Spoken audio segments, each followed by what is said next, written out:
2.100.000 euroko inbertsio bati buruz ari gara.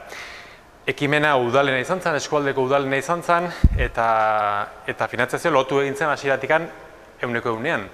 Ege hitz egiten 2010-az. 2010-ean planteamendu zen 2.100.000 euro iratikan 2 milioi estatuak jartzea eta gainerakoa eskualdeko udalek jartzea. Udalek jarri zuten, beren partea, martxan jarri zuten proiektua.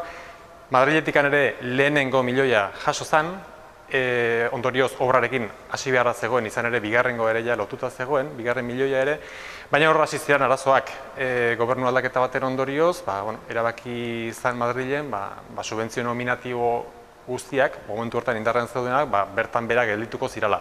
Tartean gurea. Horrek eragintzun, gurea eta gurea bezalako proiektu asko, zailtasunetan sartu zirala, finantzazioa lotu ezinik geratu zarako. Edozein kasutan guk, itziarrek ondo esan duen bezala, aurrera egitea bak izan Tolosalde Garatzeneko Administrazio Kontseilutikan, eskualdeko udal guztik ere apustuarekin aurrera jarraitzea baki zuten, eta egia baita ere, esan beharra dago, foru aldundiak ere laguntza handia eman zuela momentu horietan, izan ere, jaso gabe gelditu zen diruaren erdia foru aldundiak jarri zuen momentu hortan. Aldi berean, erabaki izana izan zen, nolatxere erantzukizunak argitu beharra ez dela, eta horregatik argitu beharra zegoela, eta horregatik epaitegitarako bidea irik izan.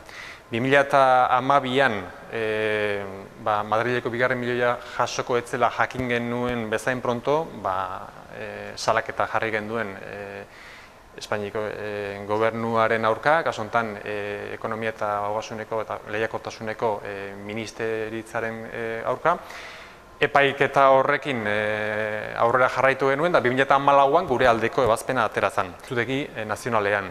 Helegitea ezarri zuen berriro estatuko abogatuak, espero ziteken bezala eta beste kaso guztietan egin zuen bezala, eta orain auzitegi gorenean berretsi eginda orain dela 2 urteko sententzia hori, ebazpen hori. Horrek esan nahi du epaitegitako bidea agortu dela, bukatu dela, behin betikoa dela ebazpena, milioi hori ordaindu egin beharra daukala nahi eta nahi ez Espainiko gobernuak, ikusteko geratzen dena orain da, zein izango da ordaintzeko momentua. Edo zen kasutan ja, ebazpenarekin batera, bai interesak eta kostak eta nolait ere epaiketa honen inguruan sortu diran gainkarga guztiak ja geratzen dira estatuaren kontura. Leiberriren hastapenetan, garai harretan eskualdeko ordezkari politikoak oinarrizkotzat jo zuten berrikuntza zentro bat eskualderako. Eta arrazoi nagusi batengatik ez, eta arrazoi hori da Tolosaldeak daukan enpresan ehun horren ezaugarriak. Ez da, Leiberri ez da teknologi zentro bat, Leiberri enpresen bilgune bat da, formazioako eta garapenerako, eta baita ere oso importantea gainera behatoki sozioekonomiko bada.